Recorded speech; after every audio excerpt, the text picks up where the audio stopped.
आज मालदीव में क्या हो रहे हैं? अब मालदीव में क्या हो रहे हैं? इंडिया आउट नारा लगाते हुए एक चुनाव होते हैं और आपका अजीत डोभाल कहां थे उस समय 1966 में?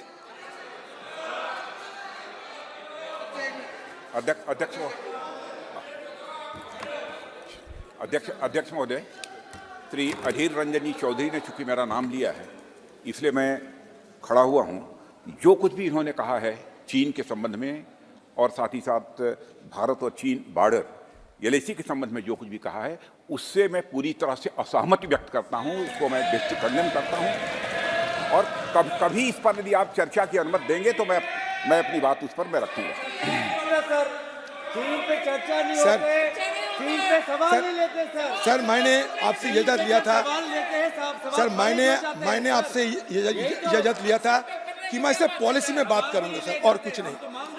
राजनाथ सिंह जी, पिछले कई सालों से बार बार हम लोग गुहार लगाते आते हैं कि चाइना के बारे में चर्चा हो। चाइना आज स्टिंग ऑफ पाल की चलते हमें घेरेबंदी कर रहे हैं। आपको ये नहीं देख पाते हैं आप? अरे मालदीव हमारा हाथ से निकल जा रहे हैं। मिनी कॉय से 70 नॉटिकल किलोमीटर दूर में है मालदीव। आपको 8 डिग्री चैनल की पता है? 8 डिग्री चैनल मिनी कॉय से मालदीव के अंदर चलते हैं।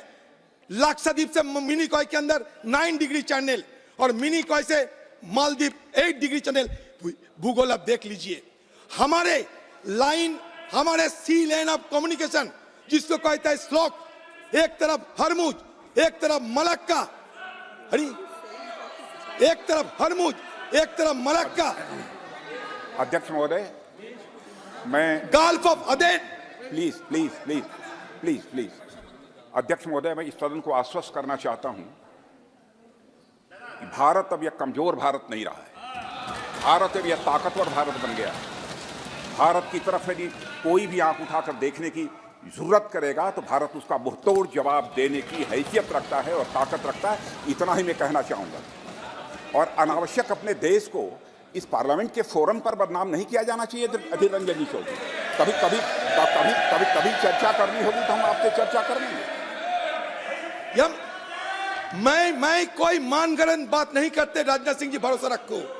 मैं भी एक शेयर होल्डर हूं इस सरकार की, देश की। मैं जो कहे जाते हैं, ये औपचारिक तरीके से जो कहे जाते हैं, पेपर में कहिए, टीवी में कहिए, उसी को मैं जिक्र करते हैं। अधीर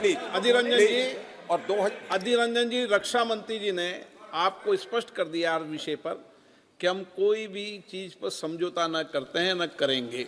और मैं यह भी अध्यक्ष महोदय यह भी स्पष्ट कर देना चाहता हूं, यदि यहाँ पर भले ही इनकी पार्टी की सरकार होती, कांग्रेस की सरकार होती, यदि देश के मान सम्मान और स्वाभिमान का प्रश्न रहता तो हमारी पार्टी पुरजोर तरीके से साथ खड़ी रही है और आगे भी वह खड़ी रहती। इस तरीके से इस पार्लियामेंट के फोरम पर अपने देश को बदनाम करना, इसका कोई औचित्य नहीं है। अध्यक्ष महोदय, इनकी इस अप्रोच को मैं कंडेम करता हूं।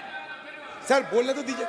सर, कांग्रेस पार्टी की तरफ से मैं बड़ी दावे के साथ कहते हूं, मेरा नेत्री यहां मौजूद है। देश की रक्षा के लिए सर एक कांग्रेस पार्टी आपके साथ खड़ा है। आप निश्चित रहिए, आप सब लड़ते जाइए। आप लड़ते नहीं, इसीलिए हम आपको जिक्र करते, लड़ते नहीं हो। आपको लगता है डरपोक होते जा रहे हैं, इसलिए हमें चिंता हो रहे हैं।